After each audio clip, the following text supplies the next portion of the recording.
हानि हो रही है और किसका द्रव्यमान बढ़ रहा है? बताइए। जब मैं यहाँ पे स्वेटर को ऐसे रगड़ देता, वैसे बैलून को ऐसे रगड़ दे रहा हूँ प्यारे बच्चे, तो किसका द्रव्यमान बढ़ गया और किसका कम हो गया? स्वेटर ने इलेक्ट्रॉन हानि कर दी, स्वेटर से इलेक्ट्रॉन निकल गए, इसलिए स्वेटर का द्रव्यमान क्या हो गया? कम हो गया। और इसमें इलेक्ट्रॉन सारे आ गए, इसलिए इसका द्रव्यमान क्या हो गया? बढ़ गया। हमारा गुब्बारा ऋणावेशित हो गया क्योंकि इसके इलेक्ट्रॉन आ गया, हमारा स्वेटर से इलेक्ट्रॉन निकल गया, इसलिए हमारा स्वेटर कैसा हो गया? धनावेशित हो गया। और छोड़ दिया तो एक धनावेशित और एक ऋणावेशित क्या हो गया? आकर्षण हो गया प्यारे बच्चे, क्या हो गया? आकर्षण हो गया। मजा आ रहा हो तो क्या करना है? एक बार कमेंट बॉक्स में बताना है हाँ सर मजा आ रहा है। एक बार दिल दे दीजिए, अपना अपना दिल एक बार कह दीजिए कि हाँ सर मजा आ रहा है। कमेंट बॉक्स में बताइए प्यारे बच्चे। तो हमने देखा कि जब हम किसी वस्तु को आवेशित करते हैं यानी कि रगड़ते हैं, तो यहाँ पे क्या होता है? द्रव्यमान बढ़ भी सकता है और घट भी सकता है। एक का बढ़ता है दूसरे का घटता है, एक का बढ़ा द्रव्यमान दूसरे का घट गया, ठीक है, तो ये देखने को मिला। अब देखिए आवेश का विमा होता है, 2020 में पूछा था, तो विमा क्या होता है? अभी हमने पढ़ा एटी, क्या पढ़ा? एटी होता है प्यारे बच्चे, अभी हमने देखा। नेक्स्ट क्वेश्चन बताइए, क्या इससे सब्जेक्टिव भी पूछता है? क्योंकि आज की क्लास में हमारा मोटो बस एक है, आप अगर क्लास पढ़ के जाओ तो आपके सारे ऑब्जेक्टिव तैयार होने चाहिए, आपके सारे सब्जेक्टिव तैयार होने चाहिए प्यारे बच्चे, ठीक है। तो आप जिसके सब्जेक्टिव कैसे पूछता है? विद्युत आवेश अदिश राशि अथवा सदिश राशि 2011 में पूछा है, मैंने आपको भी बता रखा है ये एक अदिश राशि है। कैसी राशि है? अदिश राशि है। चलिए अगला क्वेश्चन है, विद्युत आवेश का संरक्षण से क्या तात्पर्य है? संरक्षण का मतलब क्या होता है प्यारे बच्चे? संरक्षण का मतलब होता है ना तो पैदा होगा ना नष्ट होगा। ध्यान से सुनिएगा, संरक्षण का मतलब होता है ना तो पैदा होगा ना नष्ट होगा, मतलब संरक्षित है, अमर है।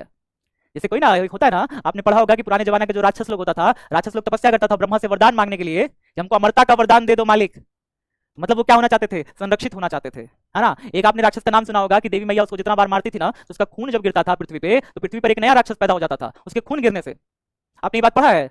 यानी वो कभी नष्ट नहीं हो रहा है, वो सिर्फ क्या हो रहा है? ट्रांसफर होकर के दूसरा बॉडी में रूप ले रहा है, दूसरा रूप ले रहा है, दूसरा रूप ले रहा है, कभी नष्ट नहीं हो रहा है प्यारे बच्चे। तो यही होता है ट्रांसफर का मतलब, यही होता है कंजर्वेशन का मतलब। यानी अगर कहा जाए विद्युत आवेश का संरक्षण से क्या तात्पर्य है, तो इसका मतलब बस इतना है कि आवेश ना तो नष्ट हो रहा है ना उत्पन्न हो रहा है, ये रगड़ने की क्रिया में ना एक बॉडी से निकल के दूसरे में ट्रांसफर हो जा रहा है।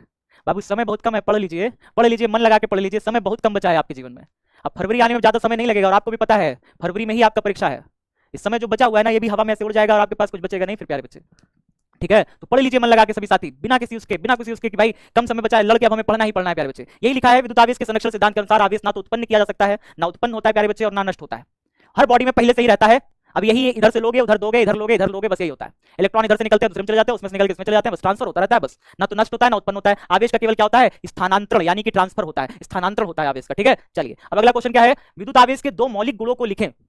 दो मौलिक गुण क्या होते हैं विद्युत आवेश के? पहला गुण होता है प्यारे बच्चे कि आवेश संरक्षित होते हैं, संरक्षित यानी कि कंजर्व्ड होते हैं। मैंने अभी आपको बताया संरक्षित का मतलब क्या होता है, ना उत्पन्न होगा ना नष्ट होगा, सिर्फ एक बॉडी से दूसरी बॉडी में ट्रांसफर हो जाएगा, ठीक है जी, ठीक है। चलिए अब आगे देखिए, आवेश योगात्मक होता है। योगात्मक मतलब एडिटिव इन नेचर, यानी आप जोड़ सकते हैं, आप आवेशों को जोड़ सकते हैं। कैसे जोड़ेंगे सर? जैसे मान लीजिए, आपको बताते हैं, जैसे मान लीजिए कि कोई बॉडी है और इस बॉडी में एक इलेक्ट्रॉन है, तो एक इलेक्ट्रॉन का आवेश कितना होगा? एक इलेक्ट्रॉन का आवेश 1.6 × 10 की पावर -19 कूलॉम का होता है। अगर मैं कह दूं इस बॉडी में 50 इलेक्ट्रॉन है, तो 50 से गुणा कर दीजिए, तो इस बॉडी पर टोटल चार्ज कितना हो जाएगा? टोटल चार्ज Q बराबर इतना टोटल चार्ज हो जाएगा। नहीं समझे? नहीं समझे? फिर से बता रहा हूं, ध्यान दीजिएगा, ठीक है। चलो मैं फिर से बता रहा हूं, आपके लिए रिपीट कर देना जी, बिल्कुल समझा देंगे। जैसे मान लो एक बॉडी में एक इलेक्ट्रॉन है, तो हम कह देंगे भैया बॉडी पर चार्ज Q बराबर कितना है? Q बराबर इतना चार्ज है।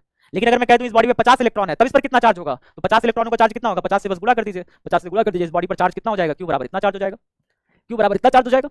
किसी भी बॉडी में, दुनिया की किसी भी बॉडी में जो न्यूनतम चार्ज